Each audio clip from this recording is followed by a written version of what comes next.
Hi everyone, I'm going to continue reading Charlotte's Web. Chapter 2 is called Wilbur. Fern loved Wilbur more than anything. She loved to stroke him, to feed him, to put him to bed. Every morning, as soon as she got up, she warmed his milk. She tied on his bib and she held the bottle for him. Every afternoon, when the school bus stopped in front of her house, she jumped out and ran to the kitchen to fix another bottle for him. She fed him again at supper time and again just before going to bed. Mrs. Arble gave him a feeding around noontime each day when Fern was away at school.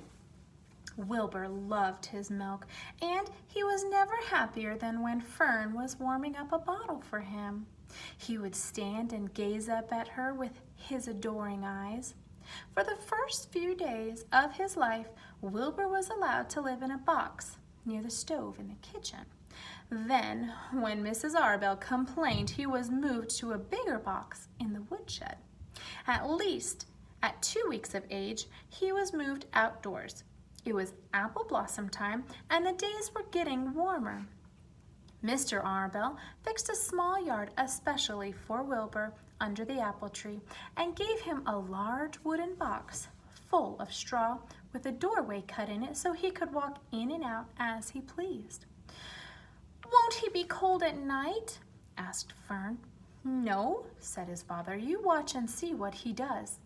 Carrying a bottle of milk, Fern sat down under the apple tree inside the yard. And there's a picture. Wilbur ran to her and held the bottle for him, and she held the bottle for him while he sucked.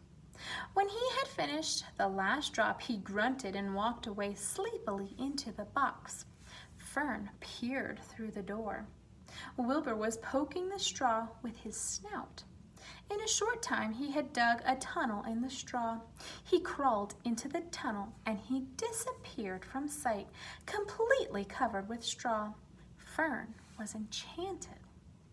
It relieved her mind to know that her baby would sleep well covered up and would stay warm. Every morning after breakfast, Wilbur walked out to the road with Fern and waited with her until the bus came. She would wave goodbye to him, and he would stand and watch the bus until it vanished around a turn.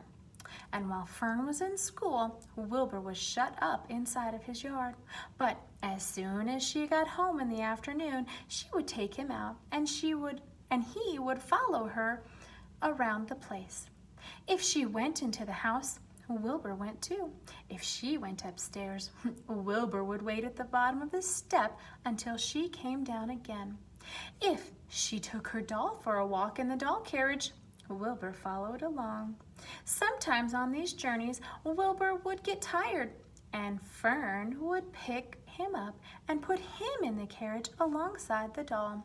He liked this, and if he was very tired, he would close his eyes and go to sleep under the doll's blanket.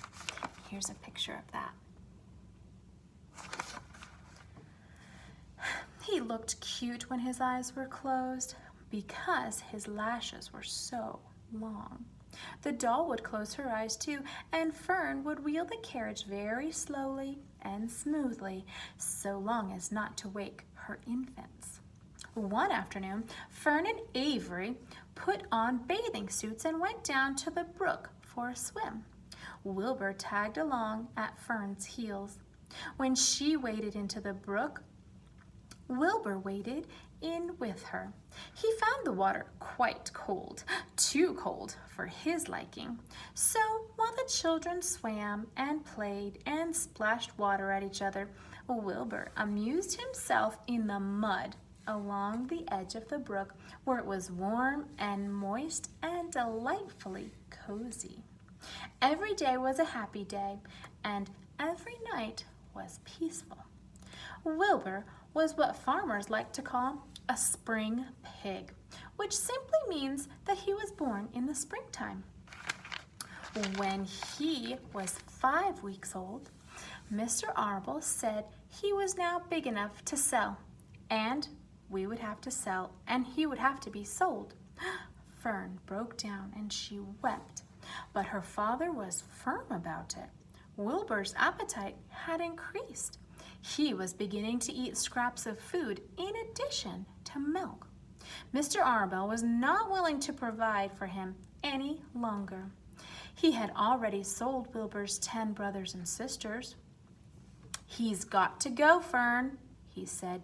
"You have had your fun raising a baby pig, but Wilbur is not a baby any longer, and he has got to be sold." "Call up the Zuckermans," suggested Mrs. Arabelle to Fern. "Your Uncle Homer sometimes raises a pig, and if Wilbur goes to live there, you can walk down the road and visit him as often as you like." "How much money should I ask for him?" Fern wanted to know. "Well," said her father, "he's a runt. Tell your Uncle Homer you've got a pig you'll sell for $6 and see what he says." And it soon was arranged.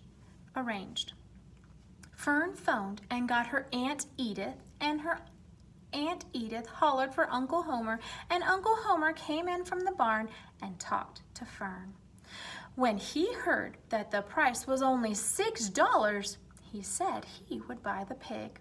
The next day, Wilbur was taken from his home under the apple tree, and he went to live in a manure pile in the cellar of the Zuckerman's barn.